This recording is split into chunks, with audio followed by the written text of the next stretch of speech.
You're not my man. You're not my man. You're a genius. And we are live. What's going on, people? This is a more local, homegrown, not really local, but homegrown iteration of the Who's Manz series. We figure from jumping around from Florida and all that stuff, these last ones, we're going to do one of our own since he's become a vital player to the page and the movement in general. So this one is between us, but today hosting, as always, is me, John D. Contradiction, with my boy RecklessDWR, and MC / newest member of the team / powerhouse reviewer / MC extraordinaire. Introduce yourself. What's up? I'm Euphonic Aspekt from California now.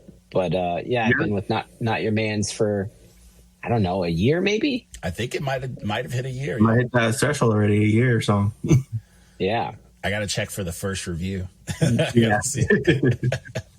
Yeah, but yeah, man, this is dope. I mean, this is a bit overdue because we reviewed you a while back and before you were with the team, and usually we review people. I try to get people on from like the, barkeeper scene and stuff like that. So, but I think around that time we weren't fully doing this the way we were. I think it was around when me and Reckless were revamping, just the series in general. But this is dope, man. I think this is going to be good for just us to get to know you a little bit better, and also to get the fans and the people who, see your reviews to see kind of your Carfax in this hip hop stuff, Sure. if they want to, people always want to be like, oh, he ain't hip hop, or like that dude we had on here. No. Shit, yeah. Yeah.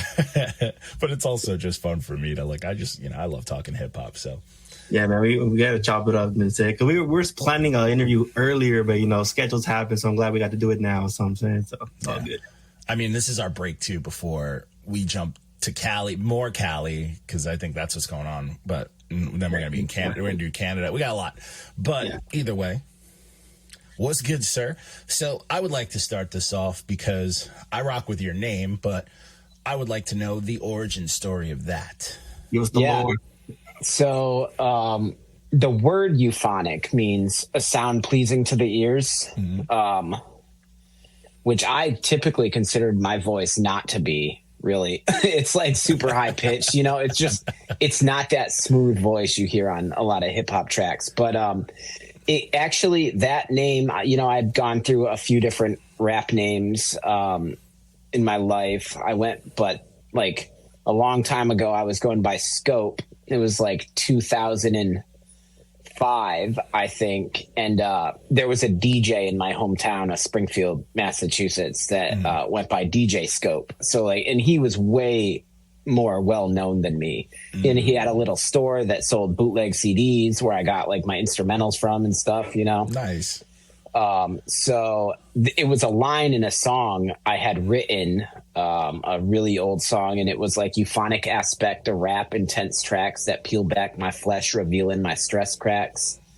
And I just started going by euphonic aspect from that line in that song, just because I needed to be something different Then Scope, yeah. Yeah, and it just kind of it just stuck for a long time.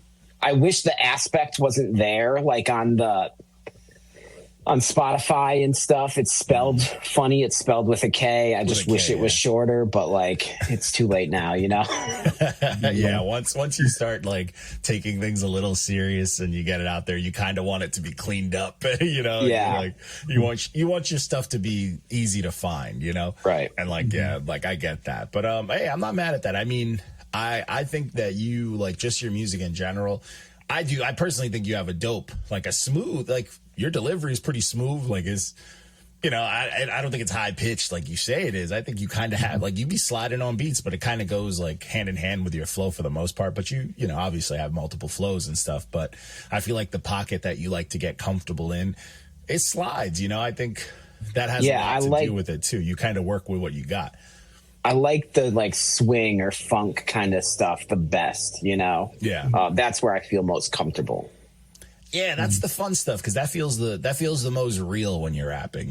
That's the stuff that you hear and you're like, oh, that was cold, and it could, and most of the time you can be like, oh, you don't even care what the dude's saying. The way he delivered that, you're like, oh, that shit was nice. Like, you know, let me tap into what kind of flow that is. And that's also like, it attaches to the more old school sound as far as like drums and stuff like that. You know, back in the day, you know, there was people put swinging drums. You barely get that anymore with like the Fruity Loop, unless it's automated, but you barely get that with like a lot of the handcrafted, you know. Yeah, built up through like shit. Jay Dilla, you know, who will like never quantize anything. It was all live played. Yeah. And then it kind of got more computerized and more like perfect, you know, but it took some of the like the emotion out of it.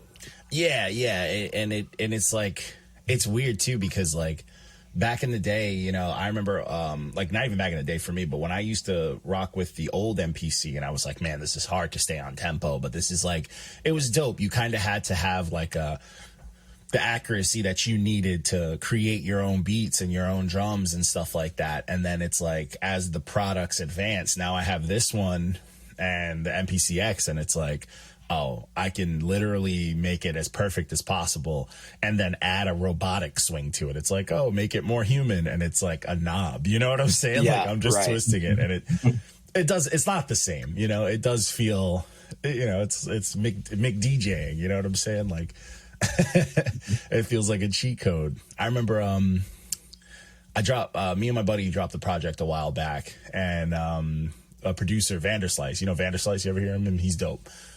He does a lot of underground stuff. We sent the song to him to get reviewed, and he heard the drums, and the first thing he said, he was like, oh yeah, these drums sound a little bit too robotic, a little too perfect. And I was like, shit, he can hear that because he's from that era, you know? So yeah, it's humbling. Yeah, it's fucking humbling to do that. But so talk to me about the whole scene back when you started doing it, you know, the Scope days and the way, and the Masters. I mean, I started, I don't know, the first albums I bought were like on Columbia Records. You like sent a penny in, and they give you like 22 albums, and then 2 years later you owe them 10 grand. You know, something like that my mom I think paid for. But I got Tupac, All Eyes on Me, The Chronic, The Dog Pound, and Ready to Die. You know. So I got all those. I got Nas, Illmatic. I listened to a lot of rap because my mom was in like the punk scene growing up. Punk and rap. I've been saying this for years. Punk and rap go hand in hand. My dad listened to like classical music, Beethoven, stuff like that. He was a teacher. And so like, I guess I kind of maybe did it to rebel or be different. You know, like I snowboarded when they skied, you know, like just to do something different. And I gravitated towards the rap. And then like through like AOL and some like online message boards, I started like text rapping. You know, they would have battles where the stuff was like written out pretty complex, but there was no audio ever. And people were judging it based on punchlines. You'd break it all up. You'd explain your bars really well and stuff. But then for me, really, like, it would have been 2002. I was a senior in high school or just graduated. And it's like sounds stereotypical, but like 8 Mile came out. And I had heard lots of like mixtapes that I had bought and everything, but I had never seen like a freestyle performed that like wasn't perfect, you know? When I saw that in the movie, just like around the lunch truck and people like fucking up, I was like, oh, I could probably do this. I had only heard stuff that was like written out, memorized, and perfect before, you know? It just never occurred to me that like it started somewhere else, you know? And you could like build up to that. So that's when I started recording more. I stole a bunch of audio and video equipment from the college I was going to. At the time, it was like a teleproduction. It was a mic for like a newscaster, and it was an XLR plug. So I went XLR to 1/4 inch, and then I had a 1/4 inch to mini plug, and I plugged that into the sound card of my computer and used Cool Edit Pro. Nice. And would record like that. I would write filled up notebooks and just rap. And I mean, at the time I was gravitating away from mainstream rap. Like I was listening to way more like Idea, Atmosphere, any of the Minneapolis rappers like that, Tech Nine, Chino XL. Yeah. And trying, and then like I'd find like Eminem freestyles, you know, or Royce da 5'9", anything that was like not on the radio, and I thought like the rhymes were really cool, you know. Yeah. So I started doing it like that. Yeah, was an era, man. Back in the day, that's one thing that like sometimes you can find some like hidden gems on YouTube and stuff. But I remember back when I used to like trade music on like SoulSeek, and you could just like leave your music library up for people to borrow from. And I had like a pretty extensive library, but like you can find some really like some demos and some deep cut shit. And it was like some of that stuff was amazing. And you know, some of that stuff I probably can't even find now. You know what I'm saying? Like, I remember I had like some old 50 Cent tapes that like you could only buy. You know what I'm saying? Like I had some shit like that, like even like bands and stuff. But and I am glad that like I started there, even though like I'm sure I'll get to it, but like when the lyrics were the most important part, you know, the beats might have been trash in the background or you couldn't even hear them really. And started like trying to like emulate that kind of writing before moving into like, how does this make people feel? What's the vibe of it? You know, because if you started there, like kids start now, it's really hard for them to like add lyrics that mean something or are dense on top of like this thing they're already doing, you know? Yeah. Because it's like to have like those meaningful, like just to have like dope lyrics is a very strong foundation, because it almost makes all those other aspects of the music easier, you know. And that's something that like a lot of people like you got to be able to appreciate, like just like even from my upbringing, like I always listen to rap, I always listen to like metal and punk, and I'm like a purist when it comes to New York hardcore and like punk and New York rap, you know. That's always been my favorite, because to me they sound the same. But like the things that I appreciated from like punk and stuff when I was in like bands and stuff was like the simplicity of like lyrics that hit you hard, you know. It could be something simple, but like that line is I'm gonna get that shit tatted on me, like that shit means the world, even though it's something simple. And like getting that mixed with like metal songs, which were like full on poems, you know what I'm saying, and like the poetry era, that like shaped my brain to kind of learn how to play the game, you know, kind of get what I want to get out fully, rather than just like I'm just gonna get the words out, I'm just gonna get this, you know. So it's like it's a lot. I mean, it's a lot that goes into it, you know. That's why everything can't just be fun, you know, like it takes away from the art. It can't all just be fun. Like when like the young kids say, oh, I'm just having fun. It's like, yeah, but that's not everything, you know. That doesn't make the whole experience, but that also takes away from the art. Like I can just have fun, but like I'm not expecting people to buy this fun from me, you know what I'm saying? Right. No one's signing me at LA Fitness basketball court because I'm having fun over there, you know what I'm saying? It don't make sense.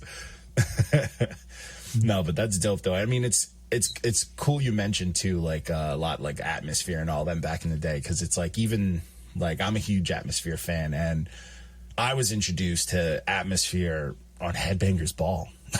You know what I'm saying? Wow. It was like a hip hop song on Headbangers Ball, and I was like, it was what's the Trying to Find a Balance? It was like that was like a video thrown after like a Hatebreed video, and I'm like, this is dope.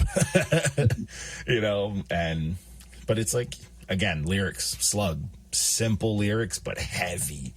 You know, like heavy. Like there's a lot behind it, and that's how you move people, you know what I'm saying? If you can get something across very clear to like you, especially with your delivery and such, that's gonna fucking move people, you know. But so speaking more too of just that era and stuff like that, so was there ever a scene like back where you were, or just like hip-hop wise, like growing up and whatnot? Yeah, there was a scene because I'm from a city It's probably the third biggest city in Massachusetts. It goes Boston, Worcester, and then Springfield. Everybody in the rap scene there, I would say, is Puerto Rican, like 99% of the people. Okay. So that was what most of my friends were. By the time I was ready to start performing,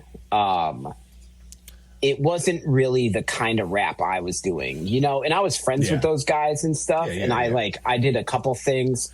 Mostly like the performances I would do would be like hippie music festivals, and I'd go like rap at drum circles and stuff like that, you know. Okay. But the scene where I was from was like small clubs, $5 entry, you know, and it was mostly like people at the time trying to emulate like what Lil Wayne was doing, or, you know, Drake was like just getting on the scene.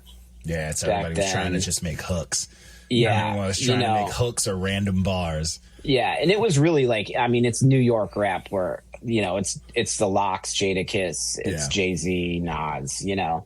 Yeah. Okay, hey, I mean, hey, that's how it's got to be. I mean, for me, when I think of like the scene, back in my day, when I think of Massachusetts, I'm like, oh man, they had the biggest straight edge scene. Yeah. I'm thinking of like more punk and stuff like that. I'm like, they had a huge straight edge scene. So whenever I'd come out to Boston, it was for like these insane festivals, and it was like, you know, IDS dudes just running security and all that stuff, beating up kids and stuff. But yeah, I mean, there was like the college rap, the frat rap scene was really big, but I wasn't involved in it. And like I was that age, like I'm same age as like Asher Roth and Sammy Adams and like that stuff that was happening at the time. And it was huge, huge, at the colleges and stuff, you know? Yeah. But yeah, I wasn't part of it. I like missed the boat on that one. Yeah. I mean, that's one thing too. Again, speaking of, that's how we know we pretty much the same age, but no, we're close to the same age. Is like Asher Roth. He was, because of his like just huge, like, you know, resurgence, his, you know, insurgence. I mean, it like opened my eyes to the just college scene. Like, I didn't realize college kids were listening to some shit, you know, like, right. You know, and then it, like, even out here, the college out here, there was like years where I would always get snuck in because J. Cole always played out here, and like, you know, and it was just like you know, you'd see some heaters, and like college cats knew, you know, they were like that was like the next level, like the new age of backpackers, you know. And I would say like that frat rap like that, like Asher Roth made space for people like Tyler the Creator, you know, to come in and like not do gangster rap and reach a wide enough audience of people that were like, oh, I kind of like rap, I'll listen to this, you know. Yeah, seriously, it definitely did bring in, like, open up a lot of space for just like a full artistic space. And I feel like a lot of artists took advantage of that too, just from like visuals, and just, you know, there was just some really dope sounds that came from that. And it like kind of hit with like, you know, like there was certain rap that like hit with skaters, and you know what I'm saying? Like there were these nice small pockets that kind of branched from that, which is unfortunate. You don't really see that as much anymore, but it was dope to, you know, to experience that or be a part of that. I remember I used to, you know, rap at like, you know, frat houses and like baseball houses and college parties, and randoms would come up. It'd be like some tall, lanky dude who's high out of his mind, and he would just start spitting something crazy. And it's like, yeah, this is dope. You know, everybody rapped different, but they had different styles and different influences. Like, so it was cool to see that, like, not everyone was trying to sound the same, you know, and that's like one of my biggest just issues with not even just rap, just music. It's like, I feel like the more in like the industries control the music and control where it goes and how much money goes into it and whatnot, the more we're allowing them to kind of kill creativity, you know? Yeah, like, and dictate, like, this sells, so this is what you have to do. Yeah, so this is what's going to be big. So, like, 98% of the music has to be this for now. And everyone else can just put out what they want, and no one's really going to hear it unless you actually try or rock with them. And it's like, that sucks, because it's like, it's not even like the game where, A&Rs would try to recruit artists. Like now you're trying to recruit A&Rs. You know what I'm saying? Like, Yeah. All switched up. yeah, and that's like, that sucks. You know what I'm saying? Like the whole goal was like for the label to find you, you know, like not, you know, the label just, you know, handpicking from farms and giving you a script or whatever. Right, and trying to develop people, you know. Yeah. Making those stream farms for them so they can look like they have hell streams. Yeah. One of the craziest things, and it's very funny that, you know, I bring it up on this because it was one of the things we talked about on like probably the third NotYaManz episode ever. Wow. And yeah, I know one of the creators, my buddy Phil, with me, my buddy Phil, he was telling us about how he knew some people, blah, blah, blah, who were involved with like Little Kim, her image when she was supposed to make her comeback, and how she was against it. And it was pretty much fed on a platter to Nicki Minaj.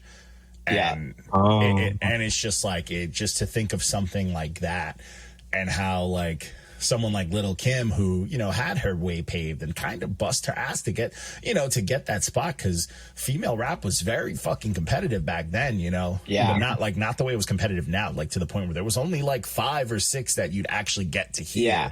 And they all hated each other. And they all hated each other, yeah. But they all had like clicks. Missy, Lil Kim, Foxy Brown. Yeah, they all had to like click up with someone, you know. They had to have like a backing, and it's like to have someone like Little Kim, who was, you know, he was a titan in this rap shit, like be like, no, I'm not doing that, and like almost get buried. You know what I'm saying? By someone who started their career piggybacking off of her image. It's a crazy thought, but it's like, bro, that's what these labels can do. Yeah. They can erase you and have someone come out sounding like you because you came out sounding like what they wanted you to sound like. And like look at Nicki Minaj now. She's fighting for her life out here. Right. You know? But she ain't helping her own self either with her own track record. Hating on everyone else and shit. Yeah, and it's like, and it's not a good look. It's Yeah, not a because good now look. every girl's like clinking up now and shit. They're collabing and shit. Yeah, she's on that old era. And she's on the bad end of it, where everyone's like kind of shitting on her, like, oh, she's a bully, she don't work with nobody, and blah blah blah. You got Megan Thee Stallion. Once you got someone from the southern folks coming at you, you got the whole South coming after you. Yeah, you know? That's it's hard to compete. Yeah, the South don't fuck around. They support each other hard. But hey, you know, it is what it is. So speaking of those, you know, obviously we talked about the Massachusetts scene, but have you noticed any difference in where you're at now, or how long have you been out in Cali? I came out here in 2017. Okay. For like 6 years, almost 7 years now. Yeah, I mean, I'm like 20 minutes south of LA. So there's a huge scene here. I mean, there's open mics everywhere. Everywhere, yeah. There's tons of little shows. Like I can go to a hip hop show whenever I want, pretty much any night of the week, you know. And I do go up to LA a lot. I'll go see High Sunday and Mars Era whenever they perform. I've got to perform just because I'm close to here. I got to open for KRS-One and Cool G Rap. Which and Onyx, teachers. That was sick. I performed after Onyx.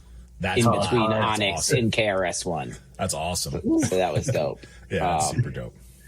You know, just because like I know a bunch of people from Instagram, and they're like, you know, if you're close and I'm like 20 minutes away, they're like, we need somebody, you know, for 5 minutes. I'm like, sure.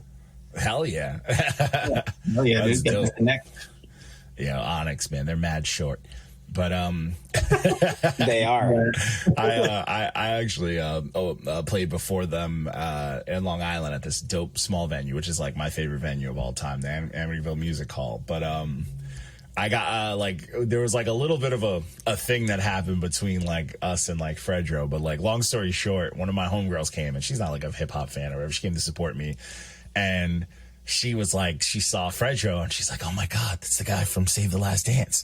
And I'm like, yeah. So she was like, you know, kind of like pointing and like whatever. And Fredro was like, oh, you notice how these fans always act. And I'm like, relax. She don't know your rap, bro. So he got kind of mad at me. And I'm like, she only knows you from Save the Last Dance. And like Stiggy's laughing at him and shit. And I'm like, get the fuck out of here. You know, I'm like, get your short ass out of here. Trying to be all cool. I mean, she don't know you from rap, but very funny stuff. But they were dope live, obviously. Yeah, I actually got recognized at the KRS-One show from NotYaManz. Like, they didn't know that I rapped, but this guy, you know, we were like backstage and this dude was walking by. He's like, oh, you do reviews on NotYaManz. And he had followed us, you know? That's fire. Hey, we've been doing this for a while. I mean, you know, we only had one page taken from us, which is all right. But, you know, one Instagram taken down. But been doing this for a while. But I'm not pushing as crazily as I did, but like before the pandemic and stuff, bro, I was out here, man. I was going to listening parties. I was always like going to hip hop shows and promoting. I was boots to the ground, man. I was out here and pushing it online and stuff. And I would like to get to a point where, you know, it's pushed like that. Cause I would like us to be in the, you know, just in the mix of, more, what's it called? Like, you know, like, what do they call when you get like passes? Yeah, like press. Like press, yes. Yeah, I would like just to get more in the rap mix of that. journalism world. Yeah, you know? and so much of it is like trash now and dying. So many pages have just like, you can tell the stuff they promote. Like someone just paid them $20. Like, oh, is this some random dude, the next J. Cole? And you see a video and you're like, what? No, how do you compare it, you know? And I feel like it would be like the way I envisioned it, at least, you know, when I write stuff down, I envisioned like if we were hip hop press, it wouldn't be like other hip hop press. Like I like the best way to compare it is, remember when like this will be a wild take, but stick with me. But remember when like during the pandemic there was like the BLM and shit was going down, and you know there was like what the news was broadcasting, and then you'd go on Twitter and you'd see some shit. You'd see, you know, the cops setting shit up. You'd see all this just wild shit. That's what I wanted the NotYaManz press to be at shows, you know, just like that raw. This is what's going on, like Vice, you know, like this is what's actually happening. These dudes are not here. Like if a dude swings on me at a fucking, you know, I'd be happy with that, because that would just give us more press. But like that kind of real shit, you know, like not the whole buddy and kissing people's ass at Rolling Loud. Like, nah, I'm trying to troll but be dead honest about it, you know? Right. But, you know, hey, that's still there. I mean, it's in play. I would like to focus more on it, but you know, you gotta plan things meticulously nowadays because the internet's a little sensitive. But too sensitive now. You can't even say fuck on Instagram no more. Yo, you really can't. There's like a whole algorithm where it's like if you curse in the first like 10 seconds of a video, like of a reel, you pretty much get like buried. Oh, really? Yeah. Fucking Mark Zuckerberg out here. Yeah, they have shit that like looks for it within the first few seconds. So it's like you got to wait a bit to curse. Yeah, also with spam too. If you try to be like a spammer, not in a bad way, like you try to promote your shit, but if you try to like egg on somebody, they catch that shit now. Because I was trying to like egg on fucking the Cat Williams and Kevin Hart shit. I kept posting the memes of Cat Williams, and that shit gets flagged now. So now I can't even post as much anymore on the Who's Man's page. They don't let me. The internet sucks, man. The internet. Like, come on, man. I'm just playing around. When you let big players control things we like, they ruin it. They ruin TikTok. Can't even like. I'm at the point where I'm going to delete our TikTok because it's like you get the same. You know what I'm saying? Like they don't push anything on there. They're pushing their whole pay to get views thing. So everyone else is cut off unless you're paying TikTok. It's bullshit now. Yeah. Like. So Instagram, you can buy blue checks now, and it's bullshit now. And Twitter, you can buy blue checks now. It's bullshit now. You know what I'm saying? Once the big players take control of shit. Yeah. Shit, now NotYaManz is its own social media platform, so we can allow people to do what they want. Oh man, that means I'd have to rehaul the website all over again. Okay, you know, we can get that traffic from everywhere else that's demanding what they're not doing. Me out, man. Me and that dude from India were just working on this fucking website every day, bro, back and forth, just hitting each other up. But you know, it is what it is. Yeah. So I would like to ask, so how'd you find the page, like, at first? Like, what was your first experience with the page? Like, was it you first? Yeah. Let's see. I think I probably found it through, I don't know exactly who it was, but I would guarantee it was someone on the Barkeepers had their album reviewed by it. And then I saw the review. Back then there were no videos, but I just saw it. And then I think I saw a couple other like big name ones and saw that they were getting like trashed. And I was like, oh, that's cool. And so I followed the page for a while, maybe like a year before like my first album came out on like streaming. And then I Don't Say Macbeth, right? Yeah. Yeah, I remember that one. And so I think that's how I found the page. And then I was confused because there were like several. There was like Who's Man's, NotYaManz, you know. So I just followed them all. I mean, at least you got the right ones. There was a bit where we had like a bunch of fake pages. Yeah. Oh yeah, we went on a fucking reporting spree. Yo, they went off. There's like a bunch of mine too. There's like 1 million John D. Who pages. I'm like, what's going on here? I'm like, the fuck? But like, that was like a weird moment in time. That was around when we were going down Band City. So people were just preparing for my account to go down. Yeah, had domain and shit, or take over the whole thing. Yeah, and then I think it was really early. It was like the 4th week I ever did Barkeepers, and you subbed in for Sunday on a Sunday show. Okay, that was a fun week. And that's how I like figured out you were the were reviewing on NotYaManz. Oh man, that was. And fun. I watched that. That was a good one. that was a wild night because I was super hyped to do it because I love music. At the end of the day, no one's gonna tell me I don't. Like, I love music. I love listening to music. Love reviewing it, and I love making it. And it's like when I used to always watch the Barkeepers, and I remember what was it? Chuck Brown would always do it, and I remember like High Sunday transitioning to it and whatnot. And I was just like, I just hit them up like, yo, guys, let me do one. Like, let me do one. And they were like, yo, sure, go for it. I'm like, hell yeah. And I remember when we posted like the promotion for it, no one was submitting until like the very last minute. Yeah, I was like, damn. Scared. And then some people were pretty mad because I watched it live in the comments and stuff. Yeah, people were pissed.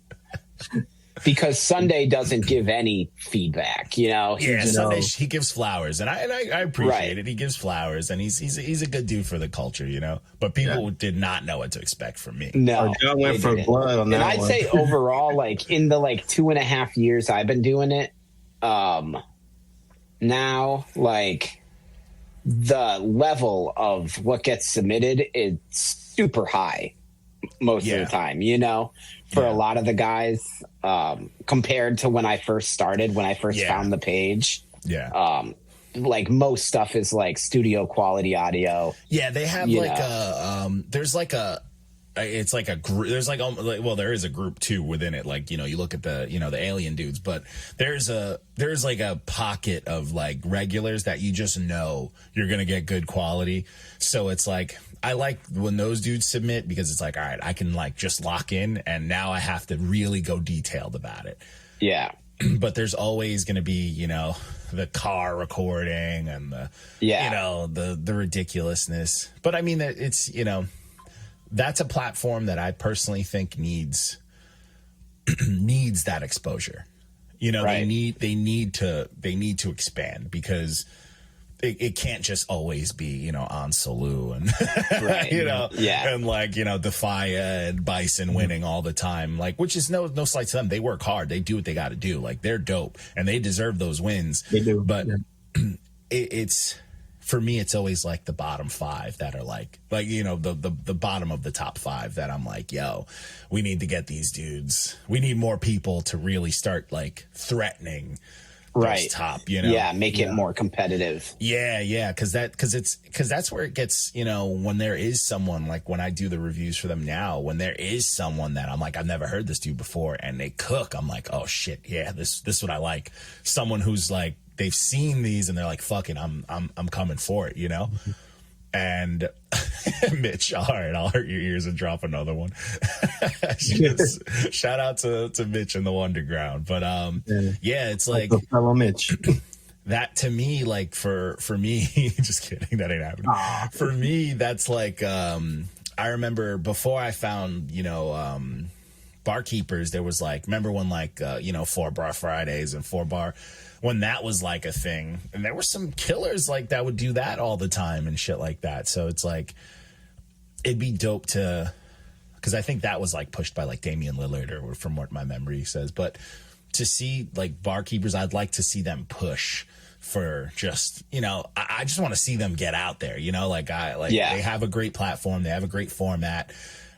I just want to see them get more looks. Like it should be like it should be like the fucking that Bars app, you know what I'm saying? Like, right, it should be something along those levels where people just go there to flex a little bit and to show out a little bit, and there's incentive. Like the whole key system's dope, you know. It's just well played, you know. Shout out to everybody behind it. I know it's my man with the beard out here, DQ or Andrew Raps, but like, it's dope, you know. It's just shout out to him for having a dope idea and it becoming this whole movement.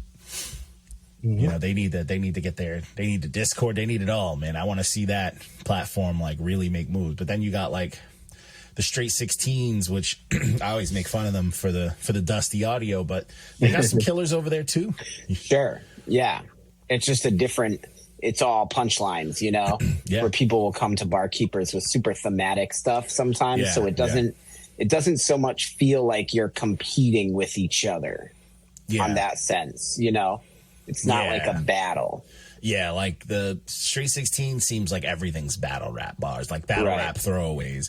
But then Barkeepers is like, this is potential song clips. This is, you know, like these dudes are like, yeah, we heard this beat and we were inspired. It's whatever you want it to be. And that's like the fun of it. You know what I'm saying? And I love that it's like the same beat every week, you know. Straight 16 is a great platform too. And they have a really good community, but like you can submit whatever you want.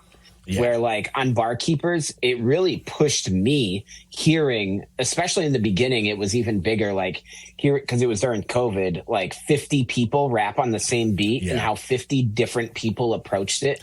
It like expanded my mind a lot in terms of like pockets and what you can do, you know? That's like some of the best things like on there. I remember whenever like dudes like Elo or Class do one, I'm always like blown away by their flow choices, and like they'll just burst into song on something that I didn't even hear singing on, and they'll nail it. You know what I'm saying? Like Defia does that too, and Bison too. They'll hit these crazy inflections and deliveries, and it's like, oh shit, you know, and it's like, damn, I would have never thought of that, and it's like, well, they just nailed it. And I kind of always love that feeling, like before judging, where I would always like, whenever I submitted, like when I wasn't judging, I would always submit like as soon as the beat would go up. I would do it as fast as possible, because to me, I'm like, all right, this is what I think the best I can do in this amount of time.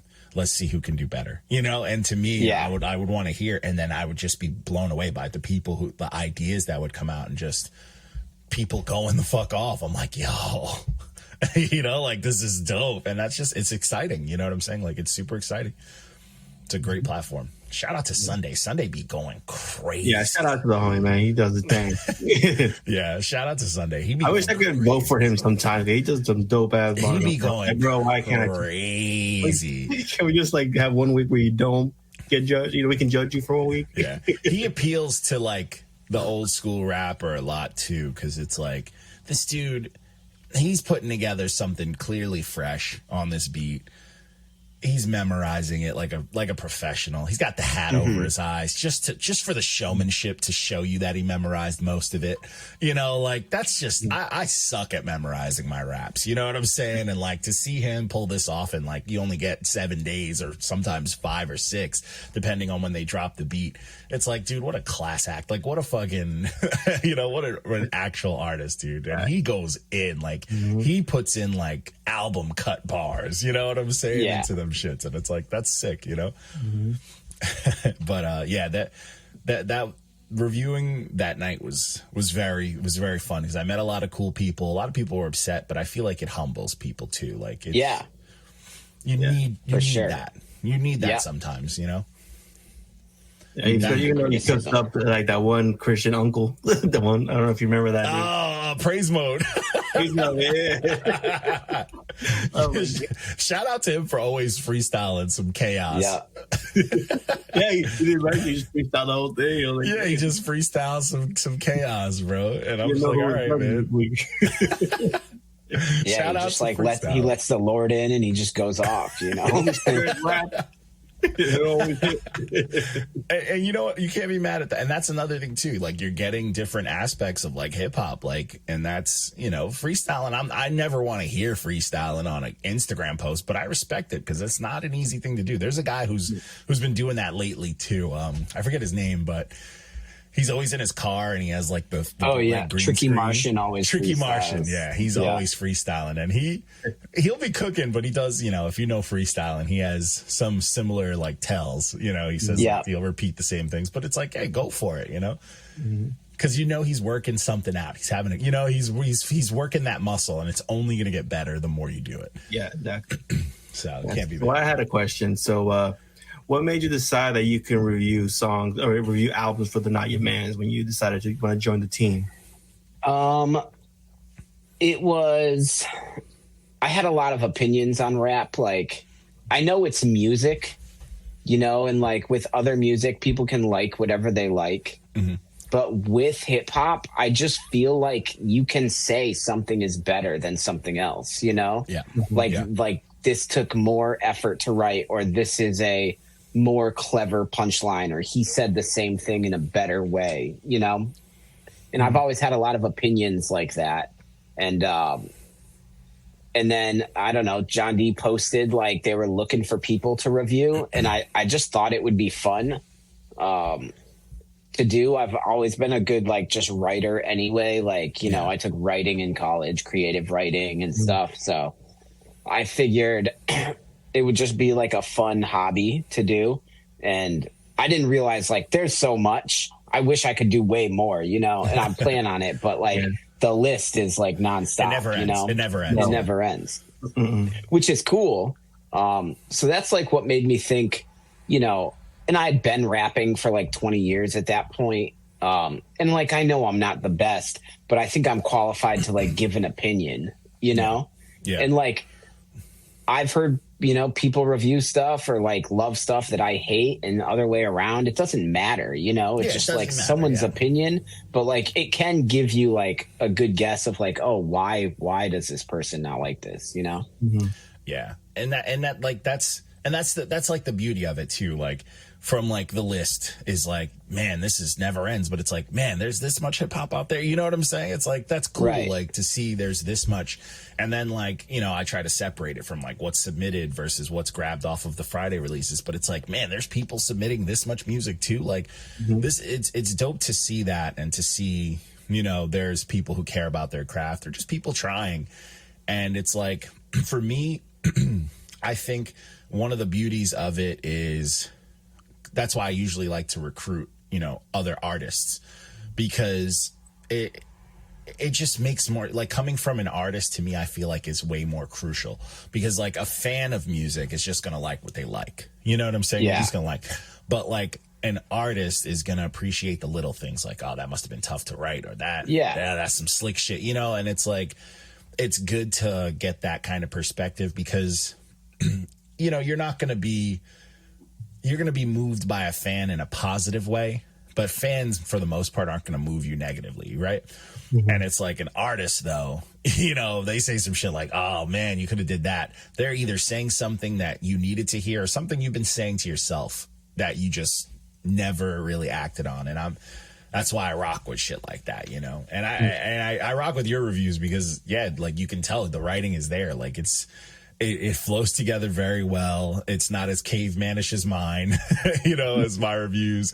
Reckless got his little jokes in there. It's not as brutal as, you know, Dice with his reviews, which are really just an angry old New York perspective. Yeah.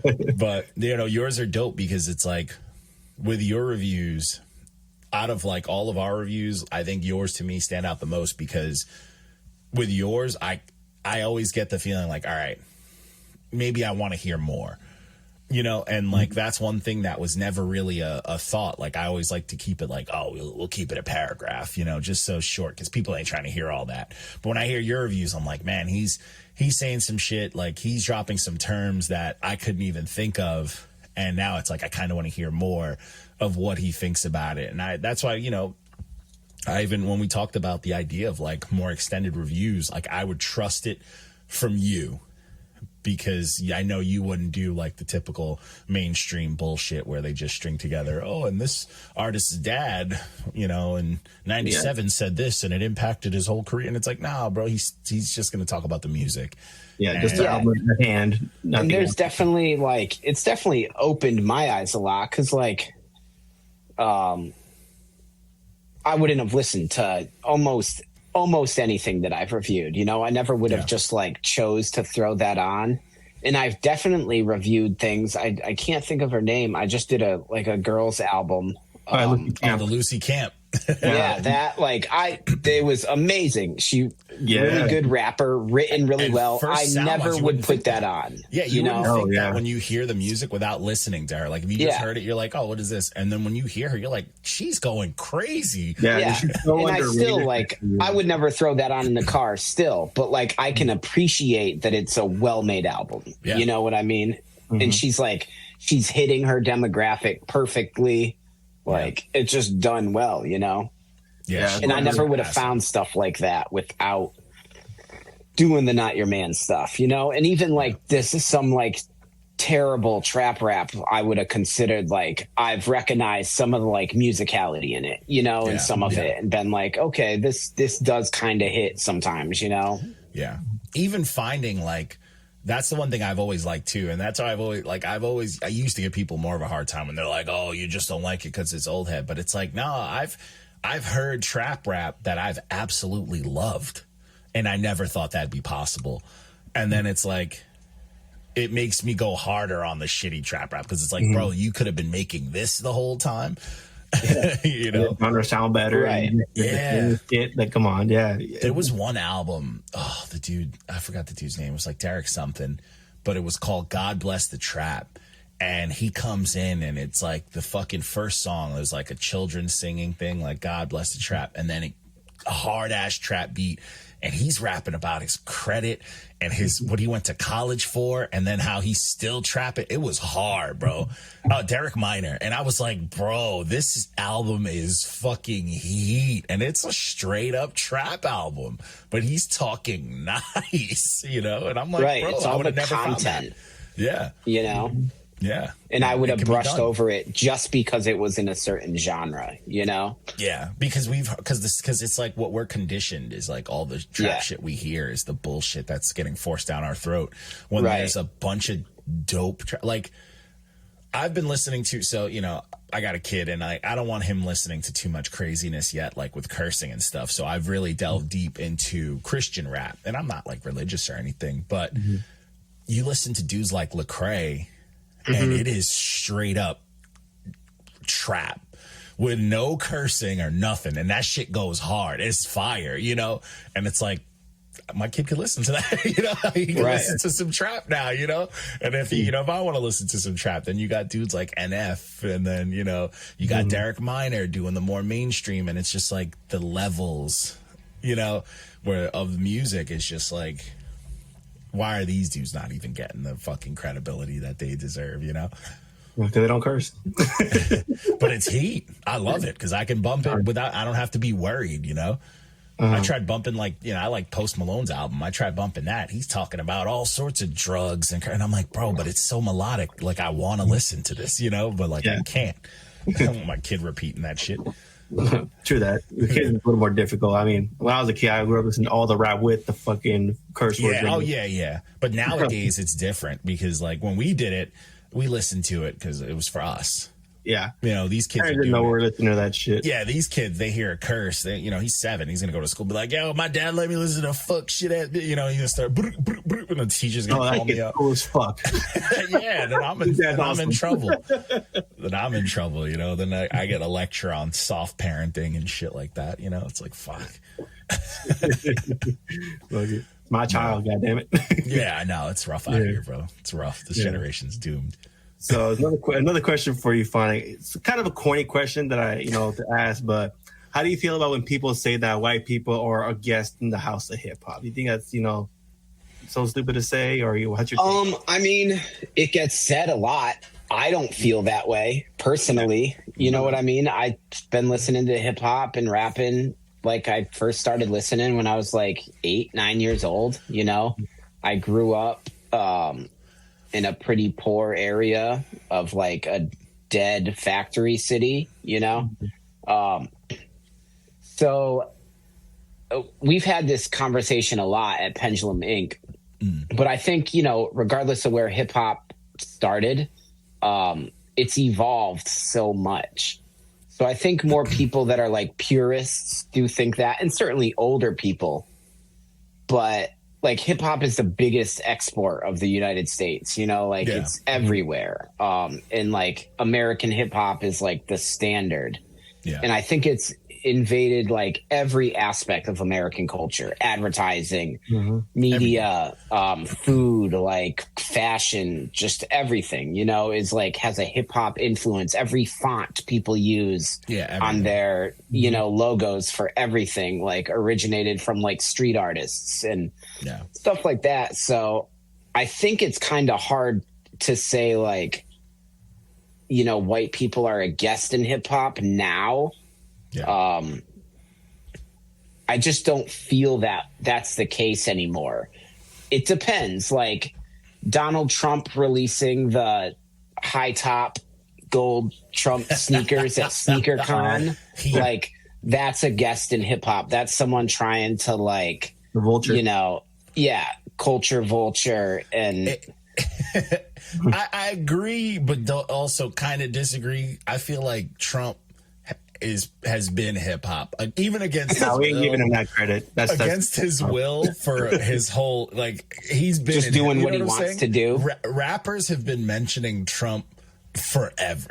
You know what I'm saying? I had a Trump board game when I was a little kid. Yeah, like it was like a Trump Monopoly with $1 million bills. And I feel like we like hip hop as a culture, kind of we set ourselves up for that.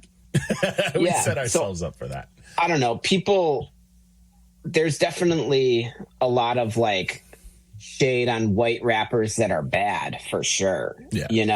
Because if you're rapping and you're bad, but for me, if you're rapping and you're bad, I don't care what you look like. You're bad regardless. You know what I mean? Yeah. But yeah, so I don't know. I've never felt that and I've always been comfortable in any like hip hop community or situation. Yeah. Involving like a hip hop oriented crowd.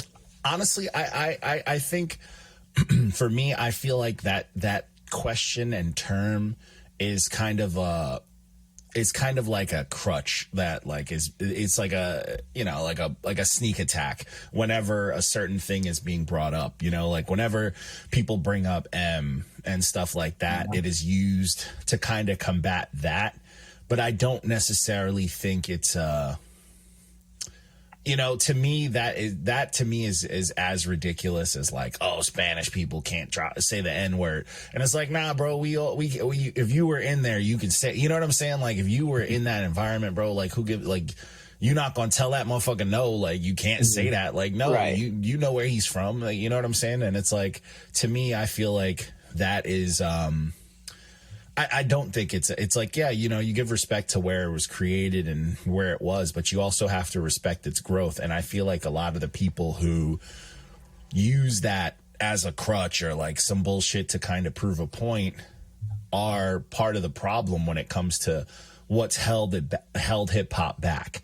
You know, I think it's like, where does the question originate from? You know, why are we asking that question? Yeah. And it's in like, obviously I'm not black, but like, it feels like people want to hold on to something that they believe is theirs for once. You know what I mean? But that they like, created.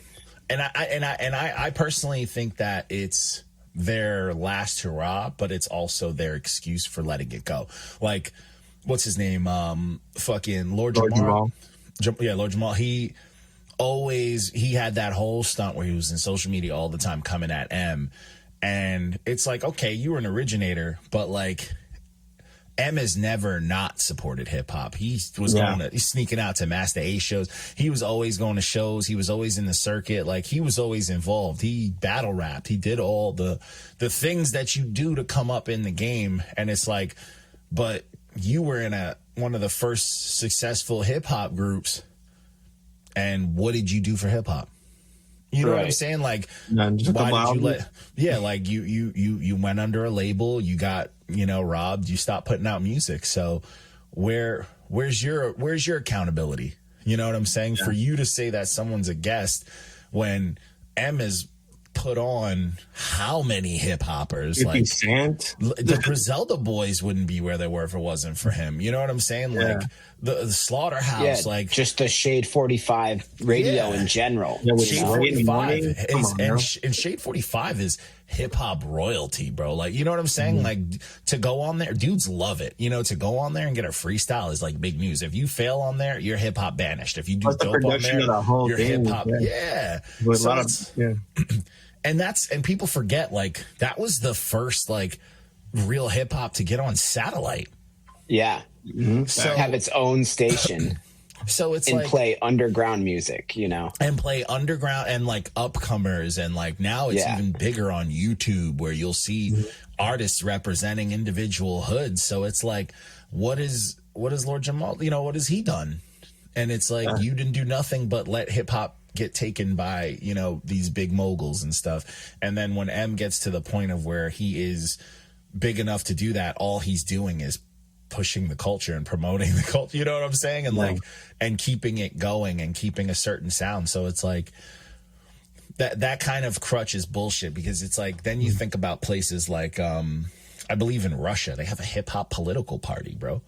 That's fucking dope. So where are all these old heads that are pissed about that? Where's we created hip hop in New York? Where the fuck's our political party that you old motherfuckers should have started? You know what I'm saying? Like, they didn't do a damn thing about it when it came. So I'm always like, I don't believe in the whole let's make an excuse because it's hot right now, because it's always got to come from a sense of what have you also not done. You know, I think a lot of those are just like coming out of racism, like, white people can't be in this because, you know what I'm saying, like, and it's like we get it, like, you know, I get it when it comes to like, you want to talk race stuff, and it's like, there's certain systems and certain things that are built to go amongst that, but it's like when it comes to certain things that kind of made its way out of that, like when it comes to those small cultures, and it could have been something we could have kept away from like the big world and shit. It's like, we didn't do a great job of doing that. So why are we all why are we proud, like that proud all of a sudden, you know? Let it be the culture that it's the biggest genre in the world. Like it's out here. So instead of finding that one bullshit, you know, negativity towards it, it's like, where's the positivity coming from? You know, like where's the good that's coming from it? It's easier to promote negativity compared to positivity. Yeah, like that motherfucker, they'll cry about M all day, but no one's pushing Pendulum Ink. Yeah, right. Like Pendulum Ink was started by Mickey Fax. He's black. Like, you know what I'm saying? Him, Chilla Jones, and they're black. What are we doing? You know, so it's like have the same energy. You know, Rick Rubin. Come on, there's a lot of people out here who help out hip hop, and that's what I was gonna say too. Like, there's also a lot of like, you know, defining factors of people like the Rick Rubins and the people who like, help mix and do, you know, stuff like that, or people who gave like Dre the opportunity to work on Mastodon album, and you know, so it's just like, hey, you know, it's not as simple as that. You know what I'm saying? It's never going to be as simple as like, oh, you're not a good. It's like, tell that to the thriving Japanese hip hop culture where a lot of our overseas money comes from as far in hip hop. Tell that to them. Germany has a huge hip hop. Germany too. Yeah, tell that Australia. to them. Australia, yeah. So, dude, the Philippines has and people don't talk about it. The Philippines has the biggest battle rap community of all time, and it's been like that for years. Mm-hmm. Shit, Mexico has a huge one. Come on, there's so many countries that have fucking huge hip hop, and all they do is pay homage and show respect and show love. So you're like, and it's like, you know what I'm saying? It's just. It's ridiculous stuff. Unless you can show, just like we, you know, people check us for like reviews. Oh, what have you put out? What's your Carfax? It should be the same thing. Yeah, we should have a stat sheet comparison list. You know, if you can match up to this many things that M has done, then you can ask him that question. Then it's a real conversation. But if you haven't, then, you know, go cry on Drink Champs like Benzino. It hurt my feelings, dude. He lost it. I feel his pain, but he's got to relax. Yeah, there is. Probably drinking maybe because of that, but come on, that was that far in. I can hold that. He had a little. He needed a hug. And Nori ain't giving him one. No, with his fake ass teeth, he's gonna give him a bite instead. But that's a whole nother story. That's a great episode, though. For anyone who hasn't watched that Benzino Drink Champs, it's fantastic. It's fantastic, but Benzino, he needs a hug. So, talk to me about your project. Don't Say Macbeth. Like, you know, how was the process of making that? Because that was like your last project that you've put out, right? That was the last. That was the only like full length one. Yeah. There's a bunch more coming, but that one, I had. Like just acquired enough stuff to have like a home studio and had been like doing the Barkeepers every week. So I was back into like writing all the time. And I figured like I knew enough people that for that anyway, that I didn't have to like, write full songs, you know, that I could get a bunch of features on it and pump it out. The title Don't Say Macbeth, that's a theater term. It's like superstition before a play, you know, goes on, you don't say the word Macbeth. And the picture for that, my sister took, and she's a photographer in San Francisco, but she took that in like a abandoned, burnt out theater back in Massachusetts. Yeah, the picture is dope. Yeah, and that picture is not color corrected or anything. The curtain is still red. And everything else is like it was color corrected. Yeah. So it's pretty cool. Yeah.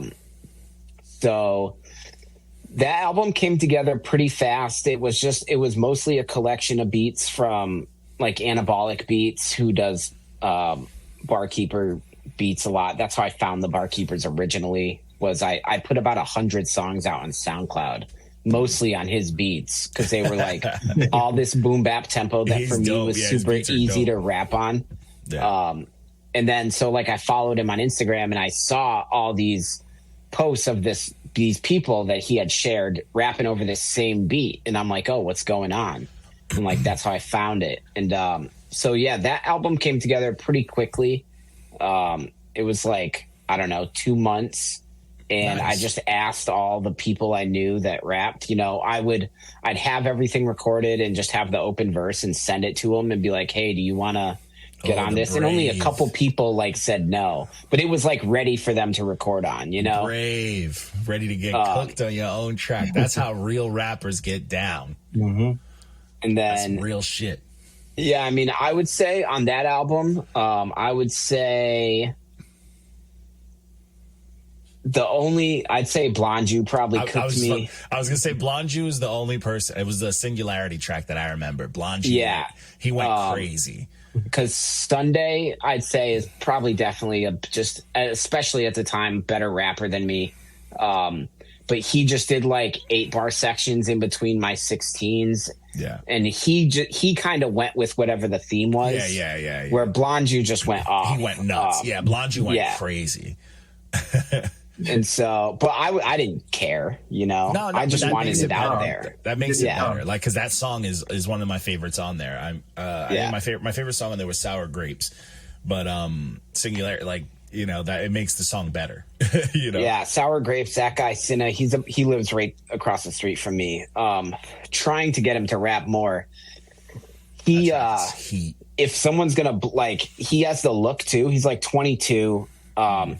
White kid, like he would blow up on TikTok if he decided to like put some effort into social media. You know, he just doesn't care that much. No, but our voices back and forth worked out pretty well. That track, I remember that, like, loving that track. I was like, man, I think that got like a fire truck for me, but I was like, this track is dope. And then I remember you had that you had the cypher cut on there with it was like Jerome Duffy, Mars. I think it was Blonju Jazz, and then my buddy D Rotten, who I'm in a group with called Something Wicked. So I remember D Rotten as well too. I reviewed him as well. He sent us something that you and like Blonju were on a few times. You were on it more than a few times. Yeah, I remember it being all right. Yeah, he just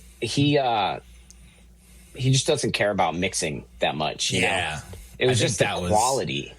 I think that was what my issue was with, I think it was like Area 51 or 5150. And the mix took away from that project more than anything. Yeah. For sure. Yeah. And I've tried to help him with that, with like some sidechain compression or what. Just like when he's done, he's done. I get it. Just release it. I'm done. I've learned once you're done, like there's so much more work to do. Yeah. That's just the beginning, you know, if you want it to be perfect. And that's why like I'm like outsourcing that stuff now. I would love to do everything in-house. Like Greaves, he produces his own beats, raps, and then mixes and masters. Like, but I have a full-time job, you know. I don't have time. It's tough. To do you don't have time to do. Yeah, I'll dabble in it and I'll learn some stuff, but it's tough, man. It's real tough. It's super tough to like, because you gotta, you know, you can write a verse on a track, take 10, 15 minutes, but like that mixes, you're getting an hour minimum. You know, that's a lot of time. An hour is a lot of time. Yeah, and you got to like do it the next day. You can't do it after you listen to it a million times. Sound completely different. Yeah, it's rough. I do remember you. There's been a couple projects you've jumped onto that I do remember. I remember you on Stock Always Rising's project. Shout out to him. I was never a fan of like his flow and like his delivery, but I do remember his project not being bad. You know, so I was surprised. Yeah. Just because I'd heard a couple tracks. I saw him on Barkeepers, and I thought his flow was pretty consistently the same all the time. But that project, it wasn't bad, and he had a lot to say. Yeah, you know? He had a whole lot to say. He put a lot. You can tell there was a lot of love and effort. I mean, I sent him that verse over a year ago. Like, it's been a while. He's been working on it. Yeah, no, I mean, good for him. I mean, that care and the craft is only going to take you, you know, it's going to take you further than you expect. And I was just like, yo, shout out to him for putting out, because like, you know, I've heard him all the time at the Barkeepers, and some people you just get used to hearing, and you're like, you know, we all know how we feel about certain artists. So I'm just like, oh man, this project's probably gonna be boring. I thought it was gonna be this and that, and I was just like, hey, not bad. He got a green check out of me. I wasn't mad at that. I know there was that. We were both on. Shout out to D-Cure, but that Cuz It Bangs was an honor getting on that. That was a very fun project to get on. And just it's just to have this many people on a project is just chaos. Yeah, right. I hope the one to be a part of that shit one day. I was super hyped to be on there, so I was like, "Oh man, really?" So I went off. I was like, they sent the beat, I sent like a hook, I sent the verse. I was like, "Yeah, what you need?" And like the day after, I was like, "What you need?" But yeah, no, that was a good time. DCure doing stuff like that is very dope too, because it's part 7, bro. Like, right? And I've been on. Have that the barkeepers, you have this arsenal of MCs, right? Like, Pendulum Ink is about to be crazy too. Pendulum Ink is super, super dope. So I would like to hear your experience with Pendulum Ink, because I know from the outside. Like I'm not a student, I haven't done in there, but and I just know a lot that goes on with it. Like I've talked to a lot of people involved with it, and I remember when it was like being put together and whatnot. So I know a lot about it. I know like a lot of the seminars and stuff like that. But tell me your experience. Just I'm graduate on Saturday. Nice. This week. I'll be in Atlanta. But so I saw it, I saw ads on Instagram just because I follow so many rappers and stuff. And there were some barkeepers people in it. I did not think, I joined it honestly to try to get a gold key at barkeepers. That was my original intention. And I was like, I asked Bison in class and Solu, who did it last year on Solu. I was like, is it worth it? And they're like, it's super worth it, what you get out of it. And it is way more than I thought. So there's a ton of classes. They did free classes all week. But those, all the electives and stuff are very cool. You learn a lot. There's visual aesthetics in hip hop, which is a history of graffiti and fashion from the late 60s up through today, there's stuff like that. There's rhymecology, which is a mental health class where they'll break down, a verse and then you'll write. But the main classes, advanced rhythm and style and advanced techniques, is what I took this year. The way they teach a technique a week and then you practice it, focus on it. And even just giving names to stuff that we as MCs just kind of naturally do because it sounds good. It allows you to think about that thing and do it with intention. Yeah. And remember. It was super cool. It was a really cool community. They did a sync licensing summer school to try to get sync placements. That's fine. They did a production school that I didn't take for people that want to be producers. So there's a bunch of producers in the class. And I've just met a crazy amount of people. And then for next year, there'll be a project coming out with a bunch of alumni over with a bunch of features that I can't talk about. And beats from producers, that'll be pushed. It'll be advertised. There'll be money behind it and stuff. That's dope. That's super dope. And then I'm going to come back as a teacher. Pendulum Ink is they already teach in Boston public schools. They have a program called Pen Pals where they teach kids how to rap and teach them mental health and how to deal with issues through hip hop. I love we that. go in person to schools. They're trying to set it up out here in LA too. That's awesome. Yeah, he's got big ideas, but the community is super, super tight. And it's only getting bigger. And the way that it teaches, it makes you better.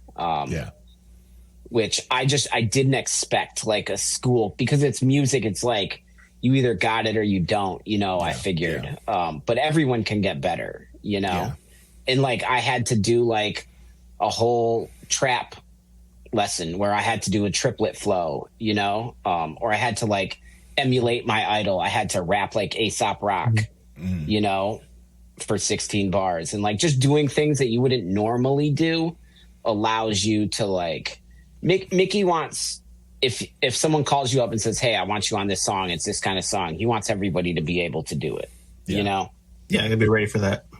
I was super surprised. That's awesome. After this year, I am salutatorian, so I had the highest grades in the advanced techniques class.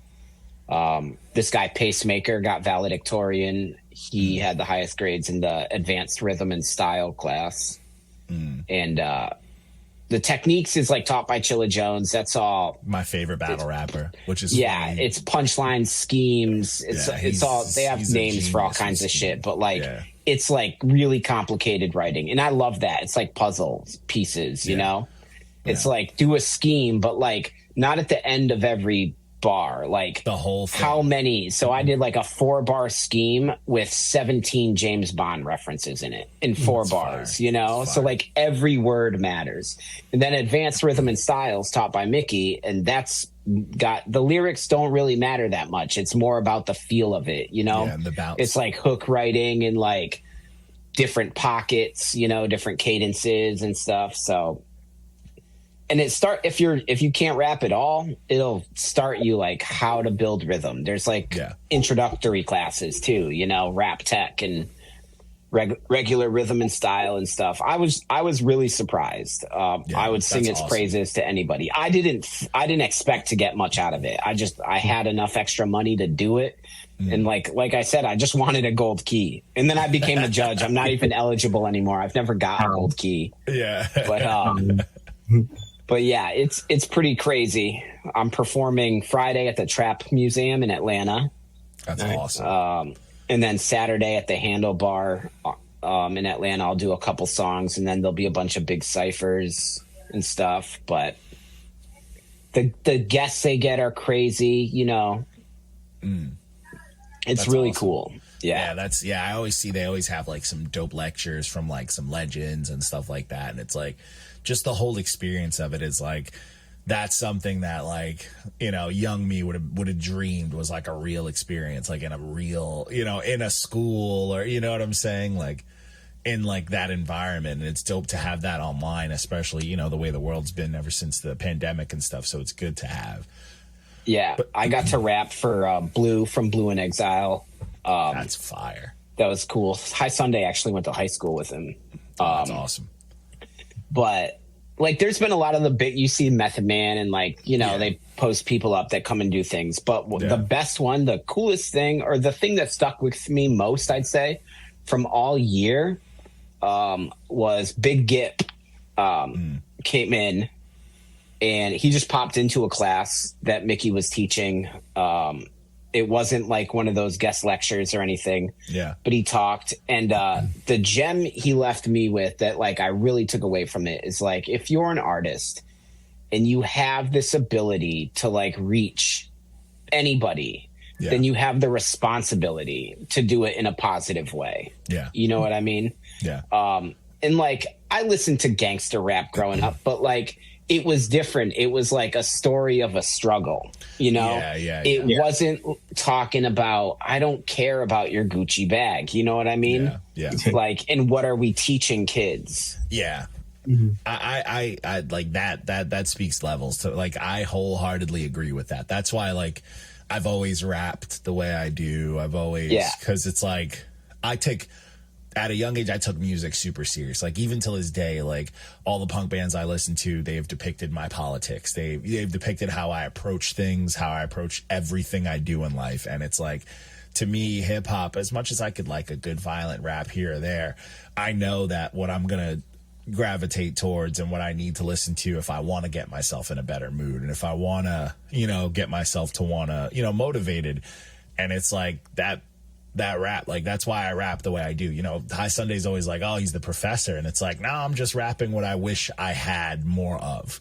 You know, and it's like I like to be an example you want to say, you know. I do a lot of mental health awareness. I do a lot of just calling out people's bullshit, not even on like a battle thing, but it's like, yo, stop being fake, like be real to yourself first. Like I call out a lot of things like insecurities in my rap and like emotions that, you know, men aren't allowed to express in this world type stuff. And it's like, that's big to me because that's stuff that I've always dealt with and stuff I still deal with. So it's like, music is that for me. And it's like to turn it into social media rap, you know, because we all know how it just feels terrible scrolling through social media and seeing everyone's life has to look better than yours, you know, and it's not realistic. And then it's like, if I'm just rapping about how much of a good time I'm having and I'm making things like drinking every night and being on drugs and whatever sound like a fun time, it's like, yeah, but I've done that. I've had those benders and I wasn't really having a fun time. It's unrealistic, you know?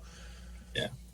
So it's like, it's true. You do have a responsibility to, you know, do some shit like that, and it's like, you know, yeah, that's where the big money and all that, they take advantage of these things. You know, there's these sins out here. Kind of fill up those fucking jails up, you know what I'm saying? Seriously, fill up the seats at the concert and fill up the jails. Yeah, It's fucked. Damn. yeah. We gotta start really eating billionaires. But anyways, yeah. On a more positive note, on the last question I have, my favorite question, of course, is the top 5 favorite rappers. But I'm also gonna add a twist and tell me, since you're a student of the game, you know all these albums, your top 5 favorite albums of all time. ooh. Top 5 rappers and top 5 albums of all time. Yeah. Top 5 rappers would be Aesop Rock, Knew it. Yeah. Decca, A$AP Rock yeah, Idea, Fire. Jadakiss, Nice. and probably the Palmer Squares, which are probably the least known out of any of them. Hell yeah. I top rock 5 with that. Yeah. Top 5 albums. Number 1 is probably the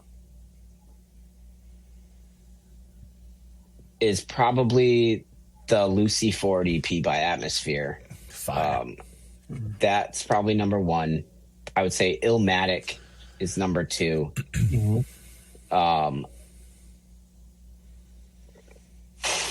Decca, Due Time, which is his first one, which is His a first lot album, different.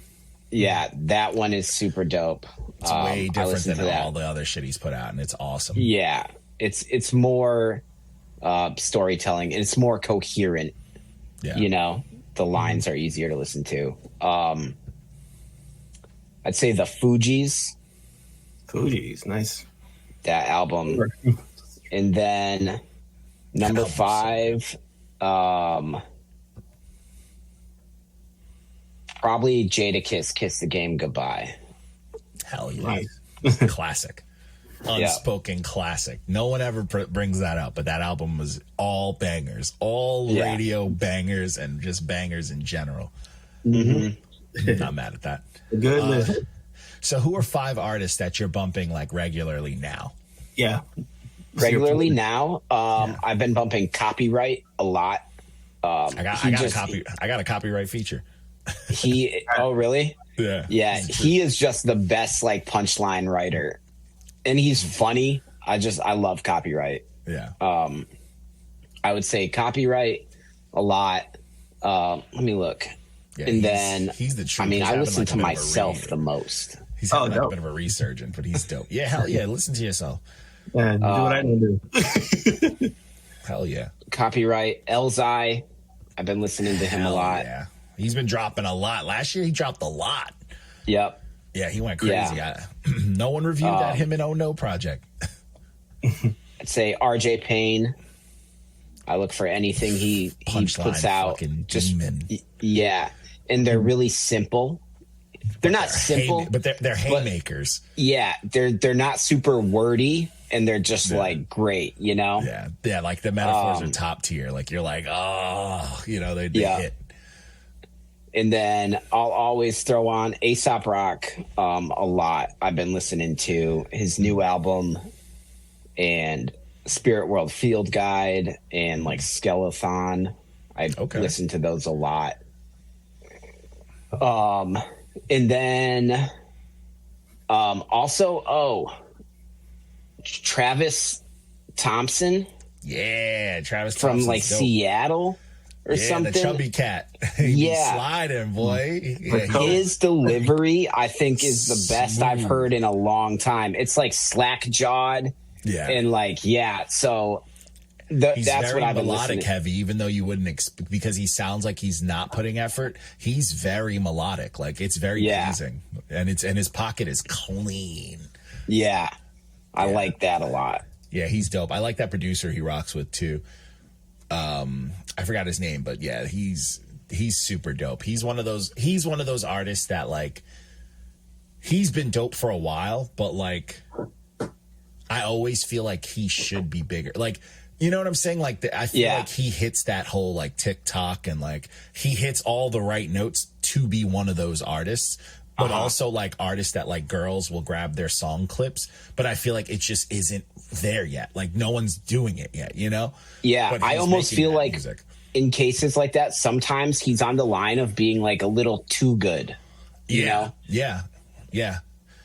Seriously, it's like he's got to dumb it down a little bit to be put up there with like a Jack Harlow. You know, he's got to dumb it down to be put there, because he's super dope, and he switches his flows up, like he picks up the pace. He does a lot, man, and it just, since I started the page, I've been reviewing it, and I'm like, this dude's only getting better. And it's insane. But shout out to that. Great choice. So I have a question. This is just from fan to fan. What's your favorite A$AP album? My favorite one is probably Skeleton. Okay. Well, no.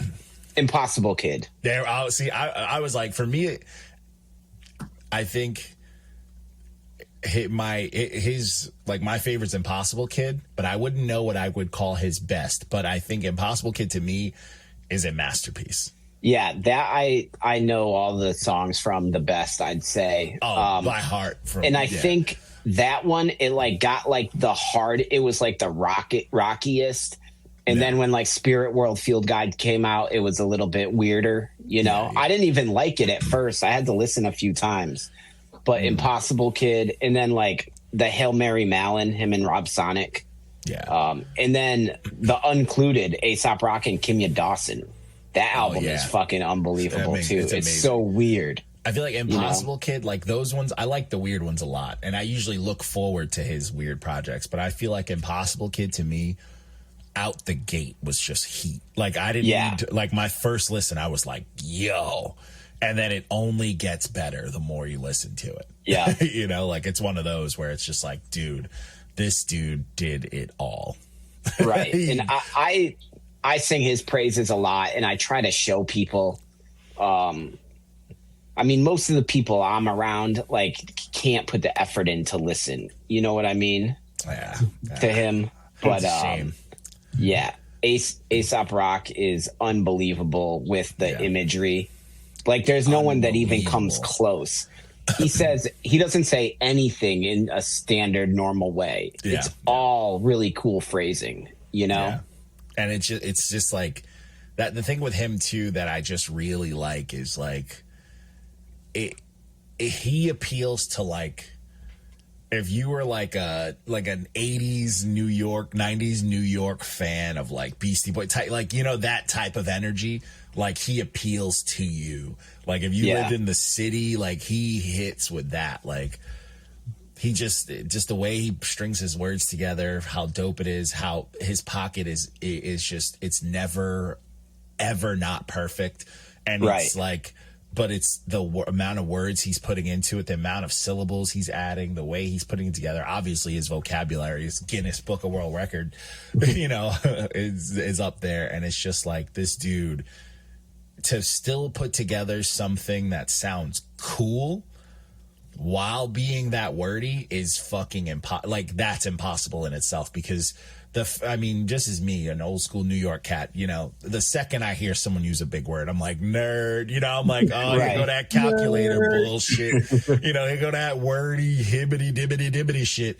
And he like makes it digestible for even like the most ignorant New Yorker type shit. Like his shit is just, it's just like slick talk. His background, you know, like Labor Days was cool and everything, but like, you know, people hear it now and they're like, that's nerd rap. But like he was with Def Jux and like the Weathermen with Cage and Camo Toe, you know, like he's done all kinds of rap. He's done it all. Yeah. He's one of those people that like, unfortunately is like underrated's probably not even the right word. Yeah. You know what I'm saying? Appreciated, underlooked. Yeah. And it might come a little bit from, you know, the name, obviously, you know, when A$AP Rocky, when A$AP Rocky came out, that might have done work on Google and and like algorithms and shit to throw him off. But it's like, if you dive into him, the fact that he will put out music for a fucking an iPhone app game and like puts these soundtracks together, and he does his production and he does his filmography, it's just insane.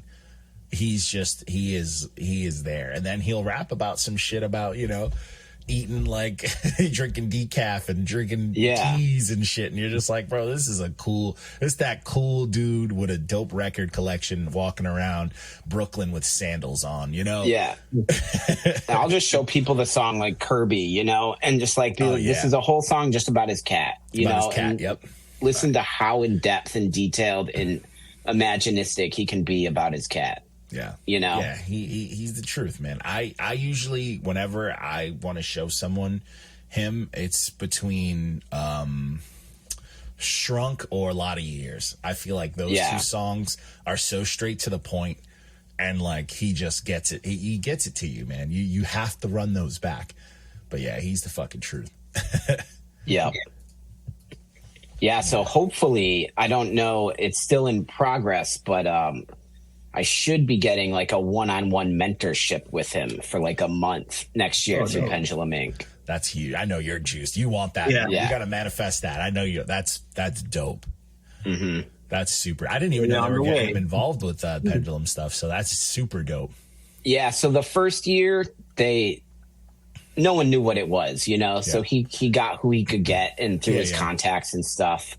But now, that more people have become involved. People are starting to ask to be involved. And then he's reaching out and trying to like expand, just the kind of rappers we get. Yeah. That's fire. I mean, that's super dope. I mean, when I saw it starting, I'm like, man, this is super special. I know this is going to be dope. And we're going to be seeing, in the next 5 years, we're going to be seeing an actual university open up, Yeah, it's a lot. Yeah. If we get accredited, they're working on it, but I'll have a bachelor's of fine arts in lyricism. It'll be the first school to offer it. That'd be awesome. Then I would get involved so I can. But I had classes 6 days a week for 8 months. I only had Friday off. I remember. So like it's a lot of work, but it's like school, Yeah. I mean, yeah. But it's a school with shit focused on shit we love. Right.